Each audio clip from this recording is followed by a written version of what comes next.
Hello there, everybody. Welcome to the wild, weird, and wacky world of the Word.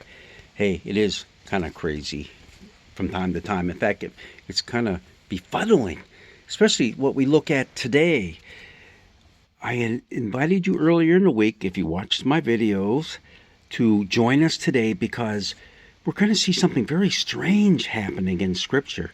We're going to see two stories put back to back that don't match up. And they're stories about the exact same thing. And they come at the very beginning of the Bible. So how can that be? How can we look at what we call the creation of the world in two different stories and say, oh, that's how it happened? Because in each story, it all happens in a different way.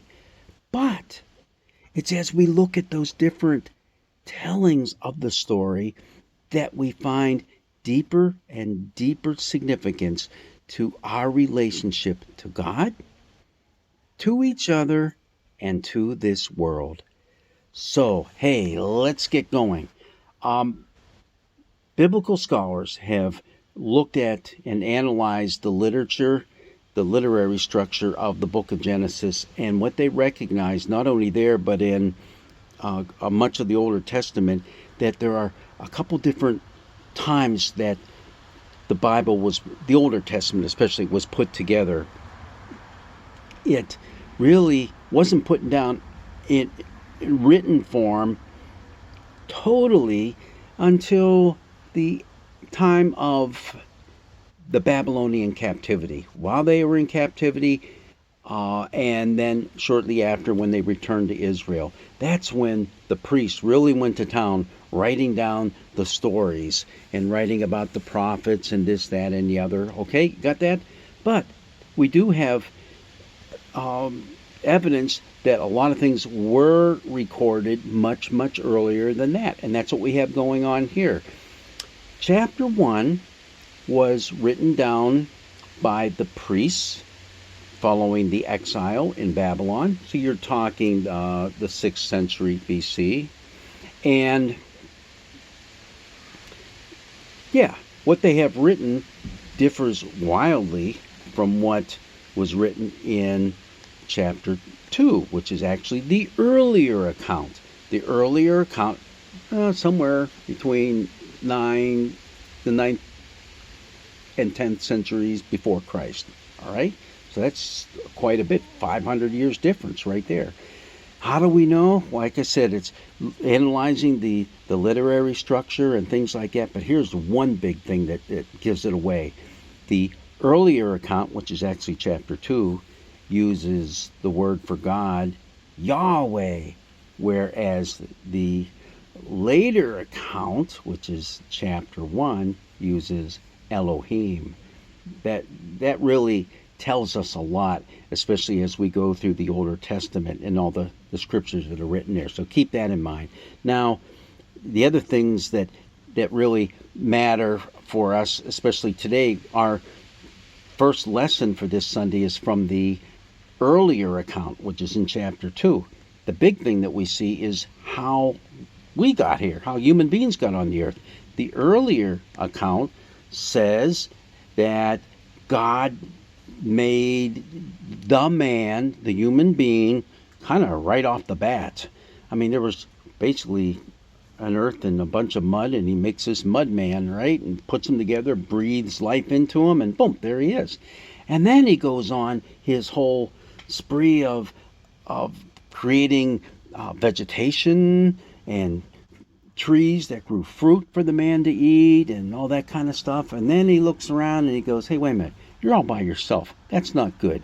I got to do something about that. So he starts making all the animals and presents the animals to the man. And the man goes, no, that's not it. That's not it. That's not it. Meaning that's not the one that he really needs by his side. So God, out of frustration, knocks the guy out. Not really, just puts him to sleep. And takes a rib out of his side. And actually the better translation is he takes his side and creates woman. And When the guy wakes up, he goes, bone of my bone and flesh of my flesh. Yay, you did it, God. All right. And they got married and lived happily ever after. Well, it doesn't say that, but you get the point. Now, see, that's a little bit different. See, that's right at the beginning. In the later edition, which is chapter 1, actually, that's where God has a nice, neat, orderly system of 6 days of creation. And we are the crown of creation. We're created on day 6. And God created us male and female right off the bat. None of this sitting around and waiting for a rib to show up. So that's a pretty significant difference. Another difference is in that later account, which is Genesis 1, after each day of creation, and remember there are 6 days of creation because on the 7th day God rested. So after each time God created, whether it's the stars and the sun and the moon, and he separates the land from the water and all this stuff, each time he does something creative by his word, what do we have? He says, it is good. Me, I would have said, awesome. This is awesome. Good, we'll settle with that. Now, in the earlier account, though, which is chapter 2, it's a little difficult getting this because they're kind of backwards, right? But chapter 2 is the earlier account. You didn't have God saying this is good. In fact, what God says at one point is, this is not good. And what was not good? That man didn't have a fitting helper. So you can go on and on. There's all kind of differences like that, whether the Garden of Eden is named or not. That's a difference. There's talks about how the water was flowing across the land and different rivers and this, that, and the other. And nothing really, really matches up. But you know what? The editors that put the scriptures together, they didn't care. What they cared about was we kept both of those creation accounts. Nobody was there to record it. Nobody was there to write all this down. This was passed down through the generations, and these stories were developed for a very specific reason. To talk about our faith, to talk about our relationship with God, our relationship with each other, our relationship to the earth. And some of those things are in common between those two stories. Basically we are in tune with God, and as the stories move on, we find out that the tunes start getting a little out of tune for a while, and still tends to be that way too, but talks about our relationships one to another and how those relationships should be, but how we mess those up just as well. Also talks about our relationship with the planet, the earth, and all the created things of this earth, and how we are supposed to take care of those things. And sometimes we don't do a very good job at that either, do we? So, this lays the groundwork for the rest of the scriptures and where we're going to go and how God is going to be with us every step of the way, taking care of us. But it all begins with creation, and we have these two stories right at the beginning.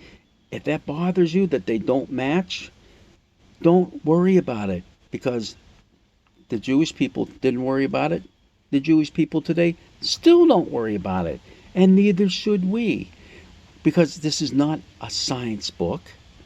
It's not a history book in the sense that, this is everything that happened in exactly the way it happened. No, this is a book of faith. Look at the story. Look at it and come to realize, what is it that God is trying to tell us in these stories? How are we to relate to God? How do we relate to one another? How do we relate to this beautiful planet that we live on? Okay, have fun with this. And just remember, earlier story, later story. Chapter 2, chapter 1. A little backwards, but that's the way it works. God's blessings be with you, and go out and take a walk in this wonderful place called planet Earth that God gave to you and to me to take care of. Blessings be with you.